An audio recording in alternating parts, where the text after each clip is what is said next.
আজকের এই ঐতিহ্যবাহী রাজার মাঠে রাজার মতো সম্মেলনে আমরা হাজির হয়েছি। আলহামদুলিল্লাহ, এই মেহেরবানি করুণা কার? মহান আল্লাহ তাআলা।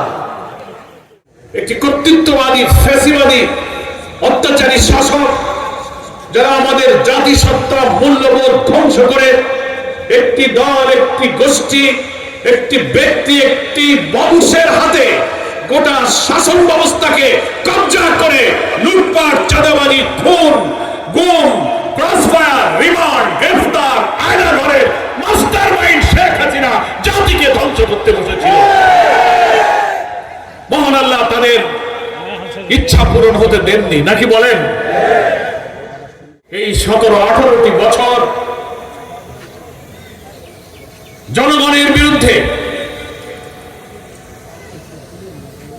এদেশের সাধারণ মানুষের বিরুদ্ধে, বিশেষ করে ইসলাম এবং ইসলামী জাতিসত্তার বিরুদ্ধে, জামাত ইসলামী, ইসলামী ছাত্র শিবিরের বিরুদ্ধে যে হত্যা, জুলুম, যে সন্ত্রাস চলেছিল, জাতি দিশা হারিয়ে ফেলেছিল, বাংলাদেশের রাজনীতির গণতান্ত্রিক নিয়মতান্ত্রিক আদর্শিক পথ 2006 সালের 28 অক্টোবর রাজধানীর পল্টনের দিনের বেলা খুনি হাসিনার নির্দেশে লগি বৈঠা নিয়ে আমাদের 7 জন সোনার ছেলেদেরকে সাপের মতো পিটিয়ে পিটিয়ে হত্যা করে লাশের পর দাপিয়ে নাচানাচি করে সেই দিন থেকে রাজনীতির গতিপথ হারিয়ে গেছে।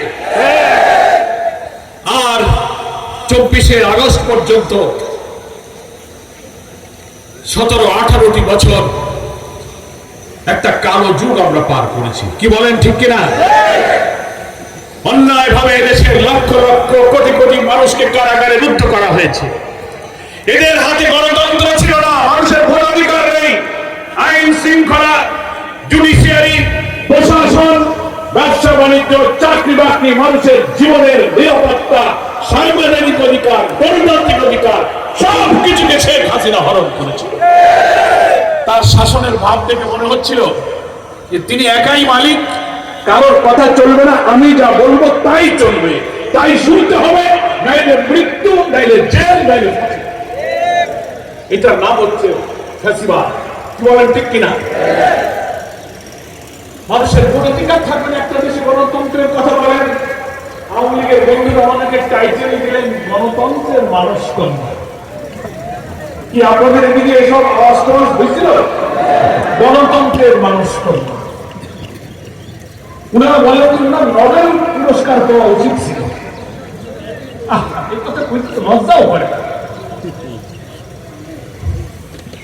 2014, 18, 24 15টা বছরে বাংলাদেশের মানুষ 3টা বার তার ভোটাধিকার প্রয়োগ করতে পারে না। 14 সালে প্রায় সব নেতারা জেলে। উনি ভোট দিলেন, সব দল বয়কট করলো, কোন বিরোধী দলের প্রতিদ্বন্দ্বী নেই। 300 আসনের 153 জায়গায় কোনো ক্যান্ডিডেট নাই। ভোটের সেন্টারে কুকুর আর পুলিশ, কেউ অংশ নেবে না। দিল্লির তামিলার শেখ হাসিনার কাছে ভারতের পররাষ্ট্র সচিব সুজাতা সিং আসলো। এরশাদ সাহেব জাতীয় পার্টি অন্যান্য দলকে ভয়কালি করে বললো যে তোমরা ইলেকশনে যাও, অন্যরা যাচ্ছে না, ইলেকশনে না গেলে তো জামাত ইসলামী ক্ষমতায় চলে যাবে। মনে আছে আপনাদের? 18 সালে নির্বাচনের ঘোষণা দিয়ে প্রত্যেকটি কেন্দ্রে কেন্দ্রে মানুষ চেষ্টা করেছিল যে দেখি ভোটটা দিতে পারি কিনা। আপনাদের মনে আছে, সকাল থেকে ভোট কেন্দ্রে মানুষ রওনা করলো। পথে পথে আওয়ামী লীগ, পুলিশ লীগ, যুবলীগ, ছাত্রলীগ বাধা দিয়ে বলে ভোট হয়ে গেছে, বাড়ি চলে যাবে। নাকি বলেন? ভোট দিতে পারে। জোর করে কেউ ঠেলে ঠেলে যদি ভোট কেন্দ্রে যায়, বলে দাও ভোট দেবো, আমার ব্যালট দেন। প্রিজাইডিং অফিসার, পোলিং অফিসার বলে ব্যালট পেপার পুরাই গেছে, বাড়ি চলে যায়। গেল 18, 24 সাল, তখনও আমরা অনেকে জেলে। দেখতে পেলাম কোন ক্যান্ডিডেট নাই।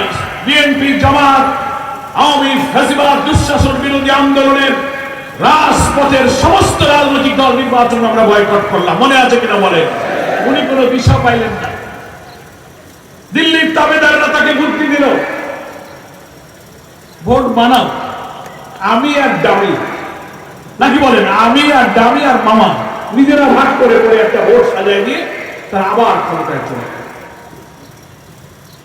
যাদের হাতে মানুষের ভোটাধিকার নেই, সরকার পরিবর্তনে, পার্লামেন্টারি সিস্টেম অফ ডেমোক্রেসি, রাজনীতির গণতান্ত্রিক পদ্ধতিতে প্রতি 5 বছর দেশের শাসন ক্ষমতার মালিক জনগণ ভোট দিয়ে সরকার নির্বাচিত করে।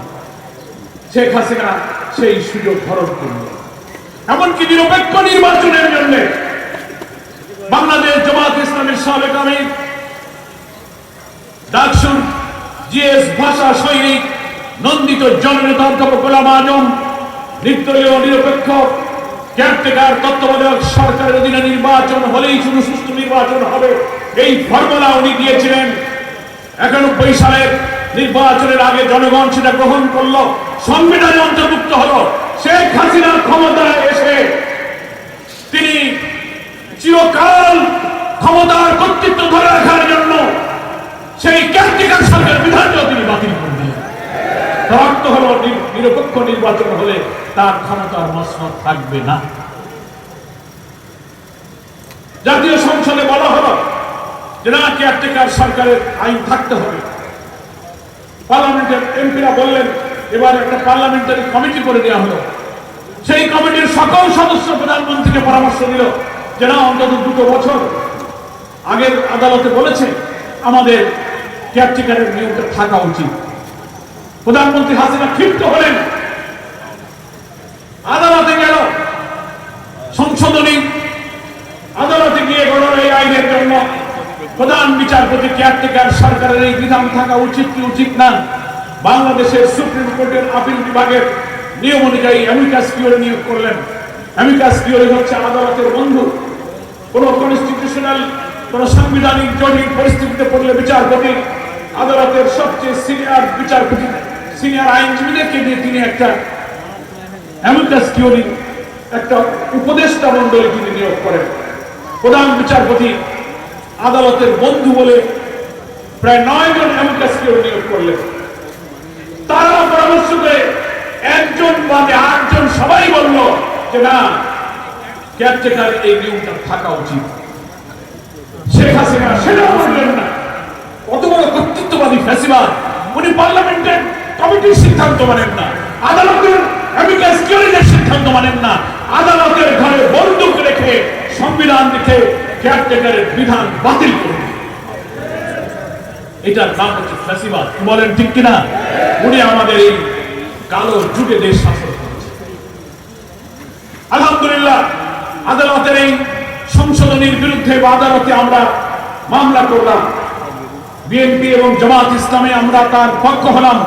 সেই আদালতে কেয়ারটেকার বিলের পক্ষে শুনানি শেষে আমরা এই অন্তর্বর্তীকালীন সরকারের সময় আদালতে আমরা রায় পেয়ে এই আদালতে আবার অন্তর্বর্তীকালীন অর্থাৎ একটি কেয়ারটেকার সরকারের অধীনে নির্বাচনের বিধান আবার আমাদের সংবিধান অন্তর্ভুক্ত হয়েছে। আলহামদুলিল্লাহ।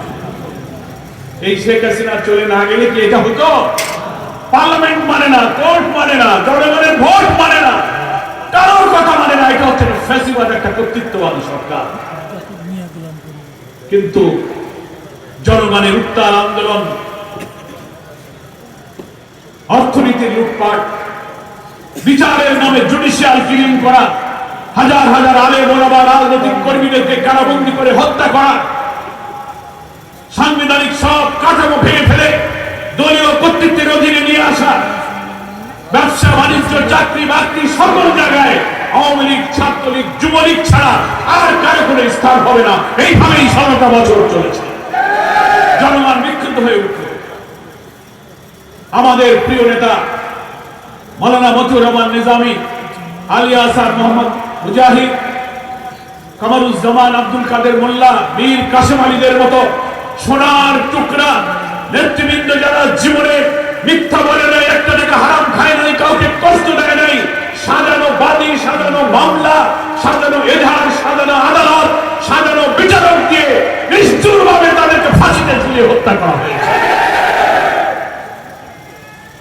গোলাম আজম, মৌলানা আবুল কালাম মোহাম্মদ ইউসুফ, মৌলানা আব্দুল সোবহান, আব্দুল খালেক মন্ডল, মকবুল আহমদ, নাজির আহমদের মতো বর্ষিয়ান সব নেতাদেরকে কারাগারে আটকে রেখে নির্যাতন করে তিলে তিলে ৮০-৯০ বছর হয়েছে, মৃত্যুর দিকে ঠেলে দিয়েছে শেখ হাসিনা। এই ফ্যাসিবাদ, এই খুনি, এই স্যাডিস্ট যখন বেপরোয়া হয়ে উঠল, আমাদের বিশ্ববিদ্যালয়ের তরুণ ছাত্ররা সরকারি চাকরিতে তাদের অধিকারের দাবিতে বিশ্ববিদ্যালয়ে আন্দোলন শুরু করলো। সব তো জানেন আপনারা। এই আন্দোলন যখন তুঙ্গে উঠলো, উনি তাদেরকে বলেন তোরা রাজাকার, কি মনে আছে তো? মাত্র বলেন লোকেরা রেডিও, টেলিভিশন, মোবাইল, ইন্টারনেট দেখেন না, বলে ওরা সব রাজাকার। মধ্যরাতে বিশ্ববিদ্যালয়ের হলগুলো থেকে উত্তাল আন্দোলনের রাজধানী ঢাকা সহ বাংলাদেশ গর্জে উঠলো। অধিকারের কথা বললে যদি রাজাকার হতে হয়, ওরা স্লোগান দিল তুমি কে আমি কে, রাজাকার।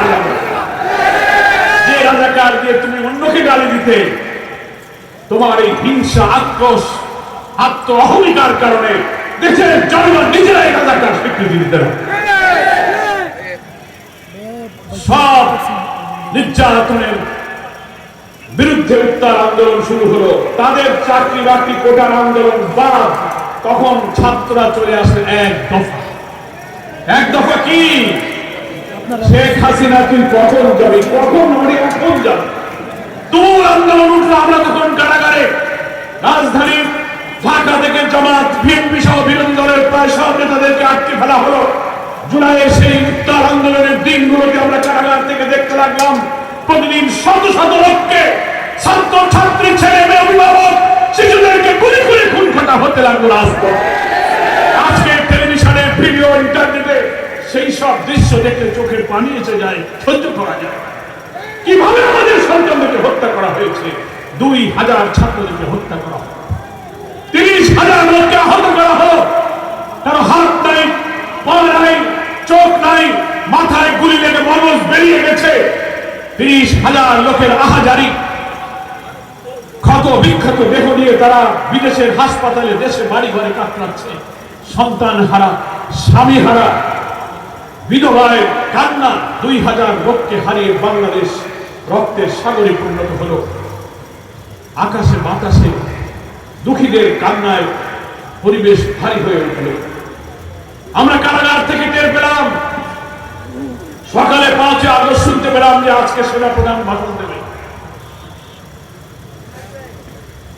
বিএনপি জামাতের অনেক শীর্ষ নেতারা কারাগারে, আমরা টেলিভিশনের সামনে সকালে দেখি সেনাপ্রধান কি বলে। জেলার ডেপুটি জেলার নতুন নতুন বন্দীরা কেন্দ্রীয় কারাগারে আসে, বলে স্যার দেশে খারাপ পরিস্থিতি, আজকে কিছু একটা ঘটে যাবে, সারা দেশে আগুন জ্বলতেছে, আমরা অপেক্ষা করতে থাকলাম। দেখি সেনাপ্রধান কি বলে, অপেক্ষা করছি, সেনাপ্রধান আসে না। এর মধ্যেই দেখলাম টেলিভিশনের স্ক্রিনে লেখা যাচ্ছে কিছুক্ষণ আগে শেখ হাসিনা এবং তার বোন হেলিকপ্টারে করে ভারতে পালিয়ে গেছে। আমরা সবাই আল্লাহু আকবার বলে উঠলাম। ১০,০০০ কারাবন্দী কারাগারে শুকরিয়ার সিজদায় পড়ে চোখের পানিতে ভাসিয়ে দিল। একে অপরকে আমরা জড়িয়ে ধরলাম। আমরা অপেক্ষা ছিলাম নিশ্চয়ই এই মজলুম মানুষের জন্য আসমান থেকে আল্লাহর করুণা নাযিল হবে, কিন্তু এত অবিশ্বাস্য, এত করুণা এক্ষুনি এইভাবে নাযিল হবে আমরা কোনোদিন বুঝতে পারিনি। শেখ হাসিনা পালিয়ে গেল, কোথায় চলে গেল? কোথায় গেল? যেখানকার মাল সেখানেই চলে গেল। দিল্লিতে যে তিনি ষড়যন্ত্র শুরু করেছেন, শেখ হাসিনা তার সাঙ্গপাঙ্গ, তোমরা এত উন্নয়নের জোয়ার, এত গণতন্ত্রের মানুষ কন্যা উন্নয়নের জোয়ারে ভাসালে, জনতার আন্দোলনে পালিয়ে গেলে কেন? ৫ আগস্ট সকাল থেকে সারা বাংলাদেশ এবং রাজধানীর প্রবেশ পথ থেকে লক্ষ লক্ষ মানুষ হাসিনার গণভবনের দিকে যাত্রা শুরু করেছিল। ওই বিক্ষোভে যদি তারা গণভবন পর্যন্ত পৌঁছাতে পারত, তুমি হাসিনা যদি পালিয়ে না যেতে, গণভবনে তুমি থাকলে দুনিয়া দেখত পতিত স্বৈরাচারের কি নিষ্ঠুর পরিণতি হয়। তুমি পালিয়ে চলে গেলে, দুপুরে রান্না করা ভাতও কপালে জুটল না। জনগণ ঢুকে পড়ল গণভবনে, রান্না তরকারি, হাঁসের গোস্ত, গরুর গোস্ত, পোলাও, বিরিয়ানি, কি সুখের সংসার। লুটপাট করা টাকায় উনি সিংহাসন সাজিয়েছেন। পালিয়ে গেলেন কেন? 300 এমপির এখন খোঁজ নাই, 50 জন মন্ত্রীর খোঁজ নাই। আমাদের মৌলানা শাহজাহান ভাই বললেন কলকাতায় গিয়ে এখন আওয়ামী লীগের অফিস করেছে। পালিয়ে গেছো কেন? এতই যদি জনগণের প্রতি আস্থা থাকে, পালায় কারা? পালায় চোর, চুরি করে পালিয়ে যায়, পালায় খুনি, পালায় দর্শনকারী, পালায় লুটপাটকারী, পালায় নির্যাতনকারী। তুমি পালিয়ে গিয়ে প্রমাণ করেছো তুমি জনগণের উপরে কি নির্যাতন করেছো। সাহস থাকে দেশে থাকতে, সে সাহস হয় নাকি বলেন? প্রিয় ভাইরা, এই কালো যুগে এই বান্দরবান পার্বত্য জেলার খাগড়াছড়ি, রাঙামাটি, এখানে আপনারা নির্যাতিত হননি? আমাদের নেতারা হাজার হাজার কারাগারে যায়নি? কেউ বাড়ি ঘরে থাকতে পারে নাই? 2 জন 3 জন বাড়ি ঘরে বারান্দায় বসলে গল্প করতে চায়, দোকানে ধরে নিয়ে বলে নাশকতার ষড়যন্ত্র করতেছে। কারোর বাড়িতে হানা দিয়ে যদি একটা কোরআনের তাফসীর কিতাব পেয়েছে বলে জঙ্গি বই পাওয়া গেছে। এই রাজার মাঠের ঐতিহাসিক কর্মী সম্মেলনেও হয়তো আপনারা বলবেন আওয়ামী দুঃশাসনের জাতকলে কারাগারে গিয়েছেন, মামলা খেয়েছেন, জেল কেটেছেন, পুলিশের ধাওয়া তল্লাশিতে নির্যাতিত হয়েছেন। কারা কারা পুলিশের নির্যাতনের শিকার হয়েছেন হাত তোলেন। এই কঠিন সময় দেখেন কত মানুষ, এই ছোট্ট জেলার এতগুলো মানুষ নির্যাতন হয়েছে। আমার প্রিয় ভাইরা, এখন যারা রক্ত দিয়ে, জীবন দিয়ে আহত হয়ে এই দেশকে নতুন করে স্বপ্নের বাংলাদেশ করার জন্য আমাদের হাতে তুলে দিয়ে চলে গেল, যারা ফাঁসিতে ঝুলল, জীবন দিল, যারা আহত হয়ে বাড়িতে বাসায় বসে কান্নাকাটি করছে, তাদের এই আশা, তাদের এই রক্ত, এই চোখের পানি কি মূল্য? এই রক্তের, এই সত্যের ঋণ শোধ করতে হবে। আমার কথাটা বুঝতে পেরেছেন? আমার প্রিয় ভাইরা,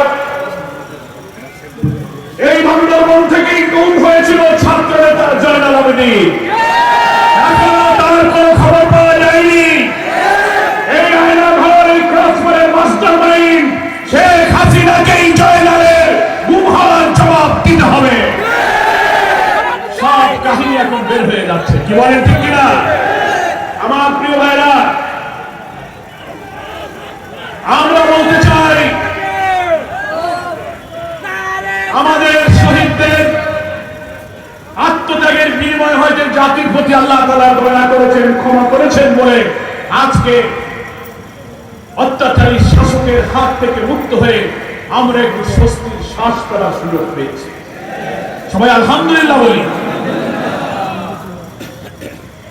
আমরা জানি না আল্লাহ তাআলা কার শাহাদাতকে কবুল করেছেন, কার ফাঁসি কবুল করেছেন, কার রক্ত, কার চোখের পানি আল্লাহর ঘর বাইতুল্লাহে হাজার মানুষ নিয়ে সিজদায় পড়ে এই জালেমের হাত থেকে বাঁচার জন্য দোয়া করেছে। আল্লাহ কার ইখলাস, কার শাহাদাত, কার কুরবানির বিনিময়ে হয়তো আমাদের প্রতি এই দয়া করেছে। এখন আল্লাহই কোরআনে বলেছেন, লাইন শাকারতুম লাযিদান্নাকুম, আমি তোমাদেরকে যে নিয়ামত দেব তার সকল যদি আদায় করো তাহলে আমি এই নিয়ামত আরো বাড়িয়ে দেব। কি বলেন ঠিক কিনা? এখন এই নিয়ামত আমাদেরকে দিয়েছেন, আমাদের শুকরিয়া আদায় করতে হবে। সেই শুকরিয়া মানে কি শুধু আলহামদুলিল্লাহ বলা না, শুকরিয়া মানে হলো মৌলানা নিজামীরা হাজার হাজার ছাত্রদের নিয়ে স্বপ্নের বাংলাদেশের জন্য জীবন দিয়েছে, সেই বাংলাদেশ গড়ার জন্য আমাদেরকে রক্ত দিতে প্রস্তুত থাকতে হবে। আমাদের প্রিয় নেতা আমিরে জামাত ডক্টর শফিকুর রহমান সেই নতুন বাংলাদেশ গড়ার স্বপ্ন সারথী, জাতীয় ঐক্যের মধ্য দিয়ে অন্তর্বর্তীকালীন এই নিরপেক্ষ সরকারের মধ্য দিয়ে যে নতুন জাতীয় নির্বাচনের সম্ভাবনা দেখা দিয়েছে, পার্লামেন্টারি সিস্টেম অফ ডেমোক্রেসি, সংসদীয় গণতন্ত্রের রাজনীতির পথ ধরে 300 আসনের পার্লামেন্টে আমরা যদি অর্ধেকের বেশি সব দক্ষ আল্লাহ প্রিয় মানুষকে পাঠাতে পারি, আইন পরিবর্তন করে সাংবিধানিক কাঠামো বদলিয়ে নতুন বাংলাদেশ আমরা নির্মাণ করতে পারবো ইনশাআল্লাহ। আমার প্রিয় ভাইরা, আমরা এমন বাংলাদেশ চাই যে বাংলাদেশ প্রতিষ্ঠিত হলে স্বপ্ন পূরণ হবে, সন্তানেরা মায়েরা তৃপ্তির সাথে হাসবে, শহীদের পরিবারের লোকদের চোখের পানি শুকিয়ে যাবে। আমরা সেই শান্তি, সমৃদ্ধি, কল্যাণের নিরাপদ এক মানবিক সমৃদ্ধ বাংলাদেশ করতে চাই। সেই জন্য জাতীয় সংসদে আমাদেরকে অর্ধেকের বেশি আসনে দেশপ্রেমিক সব আল্লাহর লোকদেরকে নির্বাচিত করতে হবে। প্রধান উপদেষ্টাকে আমরা বলেছি নির্বাচনের জন্য আপনি অনেক কথা বলেছেন। 25 সালের ডিসেম্বর আবার বলেছেন প্রয়োজনে 26 জুন, উনি বলেছেন না? আমাদের আমিরে জামাত বলেছেন ঠিক আছে, আপনি যে সময় বেঁধে দিয়েছেন এইটার উপরেই আপনি ঠিক আছেন, এটা আমরা দেখতে চাই। তবে উনি মনে করে দিয়েছেন এর মধ্যে কিন্তু বর্ষাকাল, রমজান এগুলো আছে, কোনটা সুবিধা হবে কোন জুনকে পার করা যাবে না। বর্ষা রমজানের বিবেচনার কথা আমিরে জামাত বলেছেন। দেশবাসী বলছে এটাও একটা যথার্থ কারণ, এদেশে রমজানে কোনোদিন ভোট হয় না, বৃষ্টির মধ্যে ভোট হয় না। উপযুক্ত সময় নিয়ে আমরা যে 3টা শর্ত নিয়েছি ইলেকশনের, একটা হচ্ছে নির্বাচনকে, ইলেকটোরাল প্রসেসকে নিরপেক্ষ, অবাধ, গ্রহণযোগ্য করার জন্য যেসব রাষ্ট্রের অর্গানগুলো ন্যূনতম সংস্কার প্রয়োজন, civil administration, judiciary, constitution, police administration, election process, নির্বাচন কমিশনের অন্তত 6-7টা বিভাগে সংস্কার করে প্রশাসনে আওয়ামী ফাঁসিবাদের দোসররা যারা এখনো ঘাপটি মেরে পড়ে আছে এদেরকে সাফ করে জঞ্জাল সাফ করতে হবে এবং সংস্কার করে তারপরে এই সময়ের মধ্যে নির্বাচন দিতে হবে। আর এই রক্তের সাগরে বাংলাকে যারা ভাসিয়ে দিল, হাজারো লাখো মানুষকে কাঁদালো, নিষ্ঠুর নির্যাতন করলো, গুলি করে হত্যা করে লাশের স্তূপকে আগুন দিয়ে পুড়িয়ে লাশকে ছাই করে দিল, হেলিকপ্টার থেকে নিজের দেশে নিরস্ত্র মানুষকে, শিশুকে গুলি করে হত্যা করলো, তাদের বিচারের জন্য যে মানবতা বিরোধী ট্রাইব্যুনাল হয়েছে, হাসিনার বিরুদ্ধে 200-র অধিক মামলা হয়েছে, রেড অ্যালার্ট জারি হয়েছে, ওয়ারেন্ট জারি হয়েছে, ইন্টারপোলে ওই কাউয়া কাদের সেই ওবায়দুল কাদের নাকি বলেন, আর হাসিনা সাঙ্গপাঙ্গদের এই নির্বাচনের আগে গ্রেফতার করে তাদের বিচারকে দৃশ্যমান করতে হবে।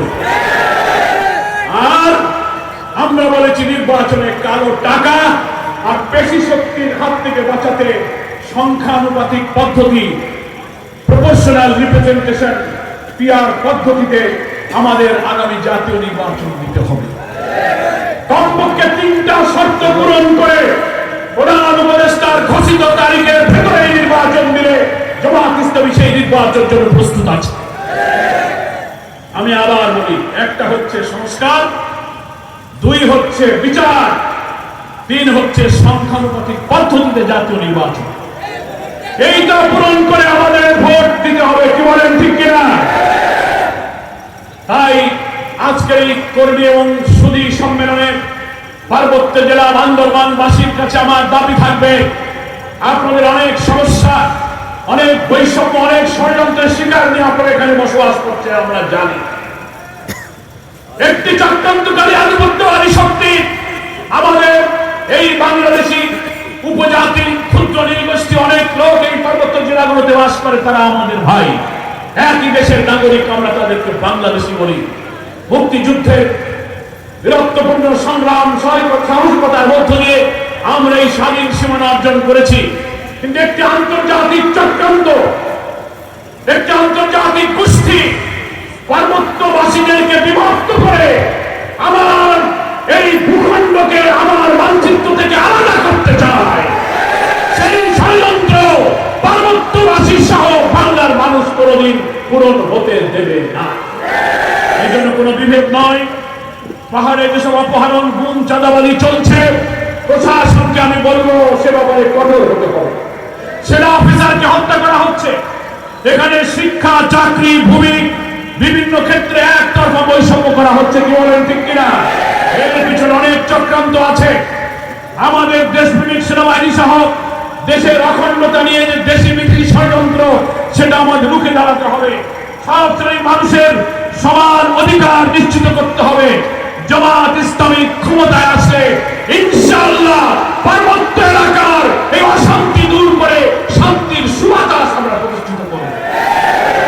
সেই জন্যই আগামী জাতীয় নির্বাচনে জামাত ইসলামী এই বান্দরবান জেলার একজন বরেণ্য ব্যক্তিত্ব, সামাজিক ব্যক্তিত্ব, যিনি কোন দলের নয়, আগামী জাতীয় নির্বাচনে অ্যাডভোকেট আবুল কালাম আজাদকে আমরা আপনাদের কাছে উপহার দিয়ে যাচ্ছি।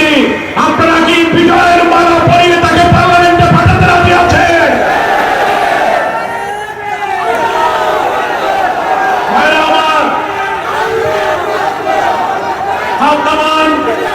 একটা কথা আমি বলতে চাই, আমাদেরকে যদি পার্লামেন্টে আল্লাহর রহমতে যদি পার্লামেন্টে আমরা কি আইন প্রণয়ন করে নতুন বাংলাদেশ গড়ার সুযোগ পাই, সেই বাংলাদেশ হবে শান্তি সমৃদ্ধির বাংলাদেশ। কি বলেন, ঠিক কিনা? কোরআনে বর্ণিত যে ইনসাফের কথা আল্লাহ বলেছেন, সেই সুবিচার, যার জন্য আমাদের ছাত্র বিশ্ববিদ্যালয়ের রাজধানী ঢাকায় স্লোগান দিয়ে বলেছিল, উই ওয়ান্ট জাস্টিস, আমরা সুবিচার চাই। কি বলেন? কিন্তু মানুষের আইন, মানুষের কাছে কোনোদিন সুবিচার থাকে না, কারণ মানুষ পক্ষপাতিত্ব করতে পারে, লোক লালসা করতে পারে, ভুল করতে পারে। নির্ভুল জ্ঞানের সুবিচারের উৎস হলো আসমান থেকে নাজিল হওয়া কিতাব। মহান আল্লাহ জিবরিল ফেরেশতার মাধ্যমে তার প্রিয় নবীর কাছে সুবিচারের যে গ্রন্থ নাজিল করেছিলেন, সেই কোরআনের সুবিচারই হচ্ছে আসল সুবিচার। সূরা হাদীদের মধ্যে আল্লাহ বলেছেন, লাকাদ আরসালনা রুসুলানা বিল বাইয়িনাতি ওয়া আনজালনা মাআহুমুল কিতাব ওয়াল মিজান লিয়াকুমা আন-নাসু বিল কিসত ওয়া আনজালনা আল-হাদীদ ফীহি বাসুন শাদীদ ওয়া মানাফিউ লিন-নাস। আমার আল্লাহ তাআলা বলেন, আমি রাসূলগণকে পাঠিয়েছি, কিতাব দিয়েছি, বাইয়িনাত দিয়েছি, মিজান দিয়েছি। কি জন্য? লিয়াকুমা আন-নাসু বিল কিসত, সমস্ত মানুষ, হিন্দু, মুসলিম, বৌদ্ধ, খ্রিস্টান, উপজাতি, নির্গোষ্ঠী নির্বিশেষে অল ম্যানকাইন্ড, নাস শব্দের অর্থ সমস্ত মানবতাকে কিসমানের সুবিচারের উপরে তুমি কায়েম করবে, রাষ্ট্র শক্তিতে তুমি দিন কায়েম করবে। জামাত ইসলামের হাতে রাষ্ট্র গঠনের সুযোগ আসলে আমরা এই দেশকে আল্লাহ প্রদত্ত বিধানের সেই ওয়েলফেয়ার, সেই কল্যাণের মাধ্যমে আমরা রাষ্ট্র গঠন করবো ইনশাআল্লাহ। আল্লাহ ওয়াদা করেছেন সূরা আরাফের মধ্যে, ওয়ালাউ আন্না আহলাল কুরা আমানু ওয়াত্তাকাউ লাফাতাহনা আলাইহিম বারাকাতিন মিনাস সামাই ওয়াল আরদ। আল্লাহ বলেন, কোন জনপদের মানুষ যদি আল্লাহর উপর ঈমান আনে আর আল্লাহকে ভয় করে রাষ্ট্র চালাতে পারে, লাফাতাহনা আলাইহিম, আমি তাদের জন্য খুলে দেব বারাকাতিন মিনাস সামাই ওয়াল আরদ, আকাশ এবং পৃথিবী সমস্ত বরকতের দরজা আল্লাহ তাআলা খুলে দেবেন। আমরা সেই বরকতের বাংলাদেশ চাই। কি বলেন, ঠিক কিনা? যে বাংলাদেশে সুবিচার থাকবে, জুডিশিয়াল কিলিং হবে না, সকলের ভাত কাপড় শিক্ষা বাসস্থানের নিশ্চয়তা থাকবে, সকলকে সুযোগ দিতে হবে, না হলে বেকারদের ভাতা দিতে হবে, স্কুল কলেজ বিশ্ববিদ্যালয় লেখাপড়া শিখলে সকলকে চাকরি দিতে হবে, নারীদের অধিকার, অমুসলিমের অধিকার, সব কিছু দিয়ে আল্লাহ নবীর আদর্শের আলোকে খোলাফায়ে রাশিদিনের সুশাসন, গুড গভর্নেন্স, ট্রান্সপারেন্সির আদলে যে রাষ্ট্র হবে, সেই রাষ্ট্রই হচ্ছে স্বপ্নের বাংলাদেশ। আমরা সেই রাষ্ট্র করতে চাই। প্রিয় ভাইরা আমার, সেই রাষ্ট্রের জন্য এই সাংবিধানিক কাঠামো ৭২ যেটা বানানো হয়েছে, কর্তৃত্ববাদী শাসন এই সাংবিধানিক কাঠামোর কারণে তারা সুযোগ পেয়েছে। এই সংবিধান আমরা পরিবর্তন করে দেব। কোরআন হাদিসের ভিত্তিতে একটি কল্যাণ রাষ্ট্র, ইসলামের যে সৌন্দর্য, ইসলামের যে beauty of Islam, welfare of ইসলামের আলোকে আমাদের এই ১৮ কোটি মানুষের মানচিত্রের বাংলাকে নতুন করে আমরা সাজাতে চাই। আগামী জাতীয় নির্বাচনে পার্বত্য জেলা বান্দরবানবাসী নিশ্চয়ই সেই নতুন বাংলাদেশের পক্ষে ভোট দেবে। কি বলেন? ঘরে ঘরে, ওয়ার্ডে, ভোট কেন্দ্রে এখন থেকে আমরা মানুষকে সেদিকে ডাকবো। ১১ থেকে ২৫ পর্যন্ত জামাত ইসলামের গণসংযোগ অভিযান চলছে, নাকি বলেন? আপনারা বাড়ি বাড়ি যাচ্ছেন তো? অধিকাংশ মানুষকে এই দাওয়াত, সহযোগী সদস্য ফরম পূরণ করে আমাদের এই নতুন বাংলাদেশ অভিযাত্রাকে সফল করতে হবে।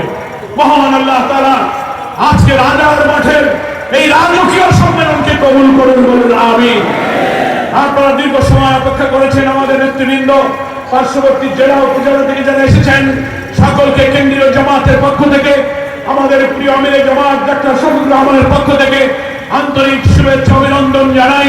সাংবাদিক বন্ধুরা, মুআজ্জিজ উলামায়ে কেরাম, আইন শৃঙ্খলা রক্ষায় নিয়োজিত আমার